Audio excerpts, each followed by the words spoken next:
Police अधिकारी नूं इहो जे बंदे दे नाल सुरक्षा दे विच ला दिता जांदा है जिहदा अपना कोई अखलाक नहीं हुंदा, जिहने सिर्फ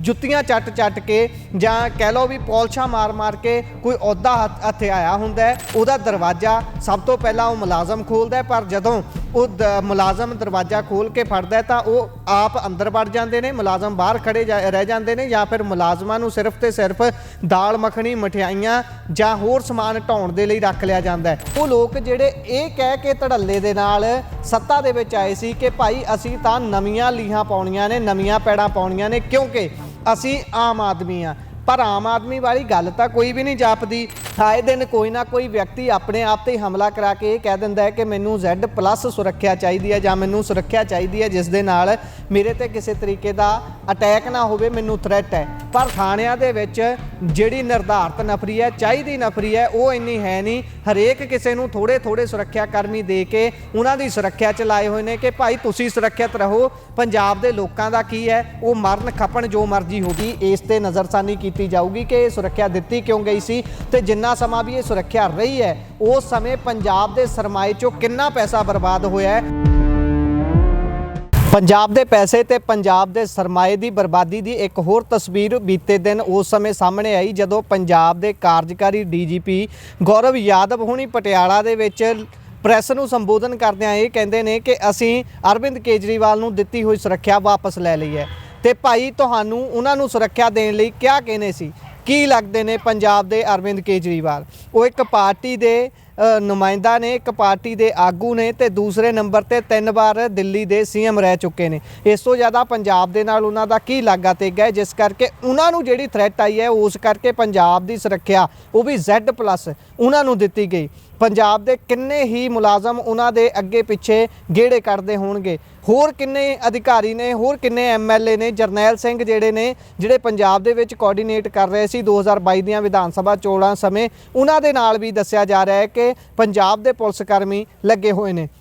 आए दिन कोई ना कोई व्यक्ति अपने आप ते हमला करा के कह दिंदा है कि मैनू Z+ सुरक्षा चाहिए है जां मैनू सुरक्षा चाहिए है जिस दे नाल मेरे ते किसी तरीके का अटैक ना होवे, मैनू थ्रैट है। पर जदों इहो जे वो लोग जिहड़े ये कह के धड़ल्ले दे नाल सत्ता दे विच आए सी कि भाई असीं तां नवीआं लीहां पाउणीਆਂ ने, नवीआं पैड़ां पाउणीਆਂ ने, क्योंकि असीं आम आदमी आ। पर आम आदमी वाली गल तो कोई भी नहीं जापदी। एक लिस्ट माणिक गोयल जिहड़े RTI एक्टिविस्ट ने, विसल ब्लोअर ने, उन्होंने साझी की है जिहड़ी कि 2022 दे विच एक केस दे विच लाया गया डॉकूमेंट सी जिस दे विच दस्सिया गया है कि किहनूं किहनूं किन्नी किन्नी सुरक्षा दी गई है। सब तो पहला नाम उस दे विच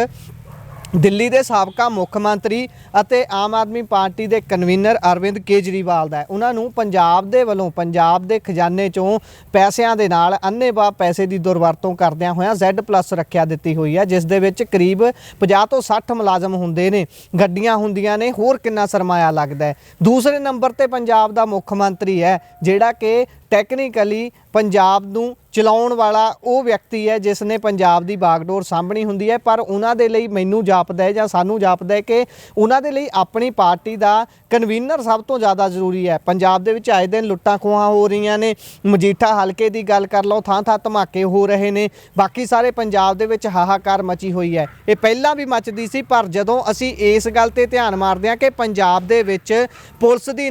नफरी प्रति 1000 व्यक्ति सब तो वध है, 80,000 तो वध पंजाब दे विच पुलिस मुलाजम ने। पर फिर भी जदों धरातल ते हालात इहो जे बद तो बदतर ने तां तुसीं आप अंदाजा ला सकदे हो हालात की ने, क्योंकि थाणिਆਂ दे विच जिहड़ी निर्धारित नफरी है, चाहिदी नफरी है, वो इन्नी है नहीं। हरेक किसी नूं थोड़े थोड़े सुरक्षा कर्मी दे के उन्हां दी सुरक्षा च लाए हुए ने कि भाई तुसीं सुरक्षित रहो, पंजाब दे लोकां दा की है वो मरन खपण जो मर्जी होवे। पर अरविंद केजरीवाल नूं दित्ती गई सुरक्षा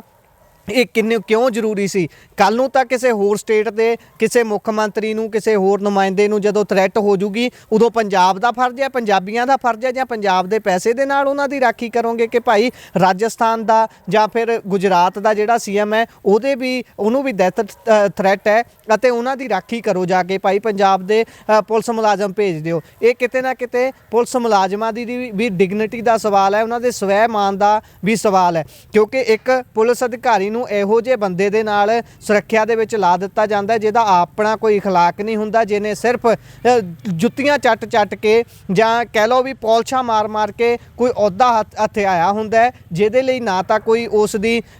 ਯੋਗਤਾ ਦੇਖੀ ਜਾਂਦੀ ਹੈ, ਨਾ ਕੋਈ ਮੈਰਿਟ ਦਾ ਆਧਾਰ ਦੇਖਿਆ ਜਾਂਦਾ ਹੈ। ਬਸ ਇਸ ਕਰਕੇ ਕਿ ਉਸ ਦੇ ਕੋਲ ਕੋਈ ਅਹੁਦਾ ਹੈ, ਉਸ ਨੂੰ ਸੁਰੱਖਿਆ ਦਿੱਤੀ ਜਾਂਦੀ ਹੈ। ਉਹਦਾ ਦਰਵਾਜ਼ਾ ਸਭ ਤੋਂ ਪਹਿਲਾਂ ਉਹ ਮੁਲਾਜ਼ਮ ਖੋਲ੍ਹਦਾ ਹੈ, ਪਰ ਜਦੋਂ ਉਹ ਮੁਲਾਜ਼ਮ ਦਰਵਾਜ਼ਾ ਖੋਲ੍ਹ ਕੇ ਫੜਦਾ ਤਾਂ ਉਹ ਆਪ ਅੰਦਰ ਵੜ ਜਾਂਦੇ ਨੇ, ਮੁਲਾਜ਼ਮ ਬਾਹਰ ਖੜੇ ਰਹਿ ਜਾਂਦੇ ਨੇ, ਜਾਂ ਫਿਰ ਮੁਲਾਜ਼ਮਾਂ ਨੂੰ ਸਿਰਫ ਤੇ ਸਿਰਫ ਦਾਲ ਮੱਖਣੀ, ਮਠਿਆਈਆਂ ਜਾਂ ਹੋਰ ਸਮਾਨ ਢਾਉਣ ਦੇ ਲਈ ਰੱਖ ਲਿਆ ਜਾਂਦਾ ਹੈ। ਦਿੱਲੀ ਜਦੋਂ ਚੰਡੀਗੜ੍ਹ ਮੋਹਾਲੀ ਦੀ ਗੱਲ ਕਰਦੇ ਹਾਂ ਤਾਂ ਵੱਡੇ ਵੱਡੇ ਅਫਸਰਾਂ ਦੇ ਨਿਆਣੇ ਸਕੂਲਾਂ ਤੋਂ ਘਰ ਤੱਕ ਢਾਉਂਦੇ ਹੋਏ ਕਈ ਮੁਲਾਜ਼ਮ ਵੀ ਦੇਖੇ ਜਾਂਦੇ ਨੇ। ਇਹ ਹਾਲਾਤ ਨੇ ਪੰਜਾਬ ਪੁਲਿਸ ਦੀ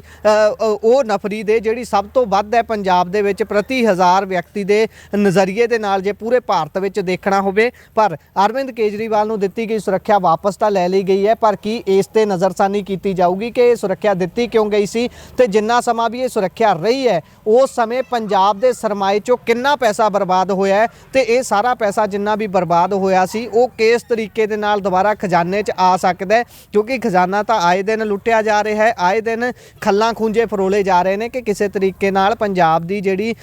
ਅਰਥ ਵਿਵਸਥਾ ਟੁੱਟਦੀ ਜਾ ਰਹੀ ਹੈ ਉਸ ਤੇ ਕੰਮ ਕੀਤਾ ਜਾਵੇ ਤੇ ਇਸ ਨੂੰ ਮੁੜ ਕੇ ਹੁਲਾਰਾ ਦਿੱਤਾ ਜਾਵੇ। ਪਾਣੀ ਵਾਲੀਆਂ ਬੱਸਾਂ ਜਿਨ੍ਹਾਂ ਨੂੰ ਪਹਿਲਾਂ ਭੰਡਦੇ ਰਹੇ ਨੇ ਉਹਨਾਂ ਨੂੰ ਚਲਾਉਣ ਦੀ ਵੀ ਕੋਸ਼ਿਸ਼ ਕਰਨ ਦੀ ਗੱਲ ਵੀ ਹੁੰਦੀ ਰਹੀ ਹੈ, ਪਰ ਹਾਲਾਂਕਿ ਹੁਣ ਉਸ ਨੂੰ ਠੱਲ ਪਾ ਦਿੱਤੀ ਗਈ ਹੈ। ਸਭ ਤੋਂ ਵੱਡਾ ਸਵਾਲ ਇਹੀ ਹੈ ਕਿ ਜਿਹੜੇ ਪੰਜਾਬ ਦੇ ਟੈਕਸ ਦੇਣ ਵਾਲੇ ਲੋਕ ਨੇ, ਜਿਹੜੇ ਪੰਜਾਬ ਦੇ ਵਿੱਚ ਕਮਾਈ ਕਰਦੇ ਨੇ, ਮਿਹਨਤ ਕਰਦੇ ਨੇ ਤੇ ਉਸ ਤੋਂ ਬਾਅਦ ਸ਼ਾਮ ਨੂੰ ਆਪਣੇ ਘਰਦਿਆਂ ਦੇ, ਆਪਣੇ ਬੱਚਿਆਂ ਦੇ ਮੂੰਹ ਦੇ ਵਿੱਚ ਰੋਟੀ ਦਾ ਦਾਣਾ ਪਾਉਂਦੇ ਨੇ, ਉਹਨਾਂ ਦੀ ਸੁਰੱਖਿਆ ਦਾ ਸਵਾਲ ਕਿੱਥੇ ਜਾਊਗਾ? ਕੀ ਦਿੱਲੀ ਬੈਠਾ ਹੋਇਆ ਇੱਕ ਲਾਲਾ ਸਭ ਤੋਂ ਜ਼ਰੂਰੀ ਹੈ ਜਾਂ ਫਿਰ ਪੰਜਾਬ ਦੇ ਵਿੱਚ ਇਹ ਕਿਰਤੀ ਜ਼ਰੂਰੀ ਨੇ, ਪੰਜਾਬ ਦੇ ਕਿਸਾਨ ਜ਼ਰੂਰੀ ਨੇ ਜਿਹੜੇ ਲਗਾਤਾਰ ਸੰਘਰਸ਼ ਕਰ ਰਹੇ ਨੇ ਆਪਣੀ ਰੋਜ਼ੀ ਰੋਟੀ ਦੇ ਲਈ, ਆਪਣੇ ਹੱਕਾਂ ਦੇ ਲਈ? ਸੋ ਸਵਾਲ ਤੁਹਾਡੇ ਪਾਲੇ ਦੇ ਵਿੱਚ ਹੈ। ਆਪਣੇ ਵਿਚਾਰ ਰਾਏ ਟਿੱਪਣੀਆਂ ਕਮੈਂਟ ਬਾਕਸ ਦੇ ਜ਼ਰੀਏ ਸਾਡੇ ਨਾਲ ਜ਼ਰੂਰ ਸਾਂਝੇ ਕਰਿਓ। ਜੁੜੇ ਰਹੋ ਪੰਜਾਬੀ ਰੇਡੀਓ ਤੇ ਪੰਜਾਬੀ TV USA ਨਾਲ। ਧੰਨਵਾਦ।